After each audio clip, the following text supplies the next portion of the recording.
বাংলাদেশ বেতার রাজশাহী। এক্ষুনি শুনবেন বাংলায় স্থানীয় সংবাদ। আসসালামু আলাইকুম। বাংলাদেশ বেতার রাজশাহী স্থানীয় সংবাদ পড়ছি নূরজাহান বন্যা। ঈদুল আজহাকে সামনে রেখে রাজশাহীর খামারিরা ব্যস্ত সময় পার করছেন গবাদি পশুর বাড়তি যত্ন নিয়ে।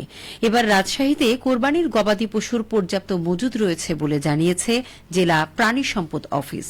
তাদের হিসেব অনুযায়ী জেলায় এবার কোরবানিযোগ্য মোট গবাদি পশুর সংখ্যা 4,63,011টি। সম্ভাব্য চাহিদা ধরা হয়েছে 3,71,058টি। সে হিসেবে চাহিদার তুলনায় প্রায় 92,000 পশু বেশি রয়েছে। এতে কোরবানির পশুর সরবরাহ নিয়ে কোনো সংকট থাকবে না বলে মনে করছেন সংশ্লিষ্টরা। রাজশাহী জেলা প্রাণী সম্পদ কর্মকর্তা ডাক্তার আতোয়ার রহমান জানান, রাজশাহীতে বিগত কয়েক বছর থেকে দেশি পশু দিয়েই কোরবানির চাহিদা পূরণ হচ্ছে। এবারও রাজশাহীতে চাহিদার তুলনায় বাড়তি পশু রয়েছে, যেগুলো দেশের বিভিন্ন প্রান্তে যাবে। গবাদি পশু উৎপাদনে প্রাণী সম্পদ অফিসের মাধ্যমে খামারিদের নিয়মিত পরামর্শ ও পশু চিকিৎসা দেয়া হয়।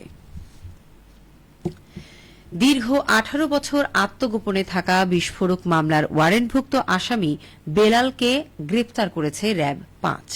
গতরাতে মহানগরীর চন্দ্রিমা থানা এলাকা থেকে তাকে গ্রেফতার করা হয়। আজ সকালে র্যাব 5 থেকে পাঠানো এক সংবাদ বিজ্ঞপ্তিতে এ তথ্য জানানো হয়। বিজ্ঞপ্তিতে জানানো হয়, র্যাব 5-এর একটি দল গোপন সংবাদের ভিত্তিতে নগরীর চন্দ্রিমা থানাধীন পদ্মা আবাসিক এলাকায় অভিযান পরিচালনা করে। এ সময় তারা 18 বছর আগের ওয়ারেন্টভুক্ত মামলার আসামি বেলালকে গ্রেফতার করে। এতে জানানো হয়, 2007 সালে বেলালের বিরুদ্ধে বিস্ফোরক দ্রব্য আইনে মামলা হওয়ার পর থেকেই তিনি গ্রেফতার এড়াতে দেশের বিভিন্ন স্থানে আত্মগোপন করেছিলেন।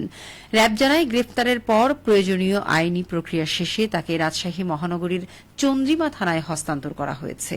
উল্লেখ্য, নওগাঁ জেলার মান্দা থানায় তার বিরুদ্ধে নাশকতা মামলা রয়েছে।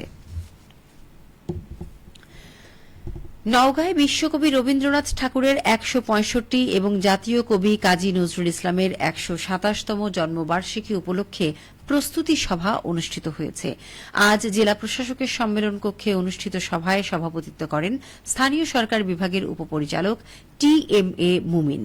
সভায় জানানো হয়, আগামী 25শে বৈশাখ বিশ্বকবি রবীন্দ্রনাথ ঠাকুরের 165তম জন্মবার্ষিকী উপলক্ষে আত্রাই উপজেলার পতিসরে কবির নিজস্ব জমিদারি কাচারি বাড়িতে একদিনের অনুষ্ঠানের আয়োজন করা হবে।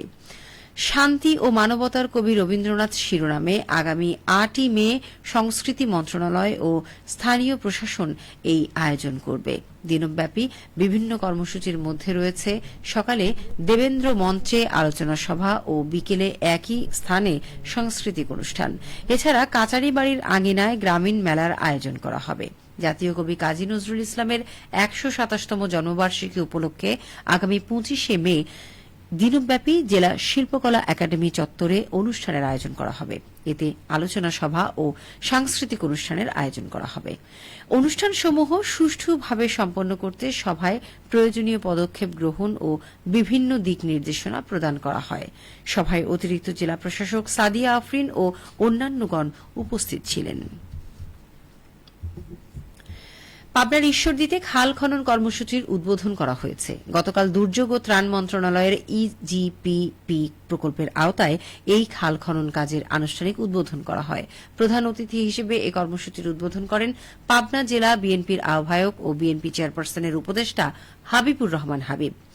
ত্রাণ মন্ত্রণালয়ের প্রতিনিধি প্রকল্প বাস্তবায়ন কর্মকর্তা শেহাব উদ্দিন জানান, এই কর্মসূচির জন্য 54 লাখ টাকা বরাদ্দ রয়েছে, যা শ্রমিকদের মজুরি ও মাটি কাটার যন্ত্র বাবদ ব্যয় হবে। প্রধানমন্ত্রীর নির্বাচনী ইশতেহার বাস্তবায়নের অংশ হিসেবে এই খাল খনন কর্মসূচি বাস্তবায়িত হচ্ছে। এর মাধ্যমে ঈশ্বরদীর কৃষি ও সেচ ব্যবস্থা উন্নত হবে এবং এলাকার সাধারণ মানুষ ও কৃষকরা উপকৃত হবেন। রাজশাহীতে গত 10 বছরে পাটের উৎপাদন বৃদ্ধি পেয়েছে 22,946 মেট্রিক টন। এই সময়ের মধ্যে নতুন করে আবাদের আওতায় এসেছে আরও 5,825 হেক্টর জমি। রাজশাহী জেলা কৃষি সম্প্রসারণ অধিদপ্তরের দেয়া 2015 থেকে 2025 সাল পর্যন্ত প্রতিবেদনে এই তথ্য জানা গেছে। কৃষি অফিসের সহযোগিতা ও পরামর্শে রাজশাহীর জমিতে পাটের আবাদ ও উৎপাদন বৃদ্ধি পেয়েছে। 2015 সালে যেখানে 11,260 হেক্টর জমিতে পাটের ফলন ছিল 22,836 মেট্রিক টন, 10 বছর পর 2025 সালে 17,085 হেক্টর জমিতে উৎপাদন হয়েছে 45,782 মেট্রিক টন। গত 4 বছর ধরে পাটের ভালো দাম পাওয়ায় পাট চাষে আগ্রহ বেড়েছে কৃষকদের মাঝে। খেলার খবর ক্রিকেট। নাটোরে প্রাইম ব্যাংক জাতীয় স্কুল টুর্নামেন্ট ক্রিকেট ফাইনাল খেলা আজ অনুষ্ঠিত হচ্ছে। নাটোর নবাব সিরাজদৌলা সরকারি কলেজ মাঠে প্রতিযোগিতার ফাইনাল খেলায় অংশগ্রহণ করছে নাটোর সরকারি বালক বিদ্যালয় এবং শেরি বাংলা উচ্চ বিদ্যালয়। জেলা ক্রীড়া অফিসার রাকিবুল হাসান এসামি জানান, 4টি দলের অংশগ্রহণে এই টুর্নামেন্ট অনুষ্ঠিত হচ্ছে। সবশেষে আবহাওয়া। আজ দুপুর 2টায় রাজশাহীতে তাপমাত্রা ছিল 30.7 ডিগ্রি সেলসিয়াস। এ সময় বাতাসে আপেক্ষিক আর্দ্রতার পরিমাণ ছিল 58%। রাজশাহী ও পার্শ্ববর্তী এলাকায় আজ সূর্যাস্ত সন্ধে 6:34। সংবাদ শেষ হল। আমাদের পরবর্তী সংবাদ বিকেল 4:05।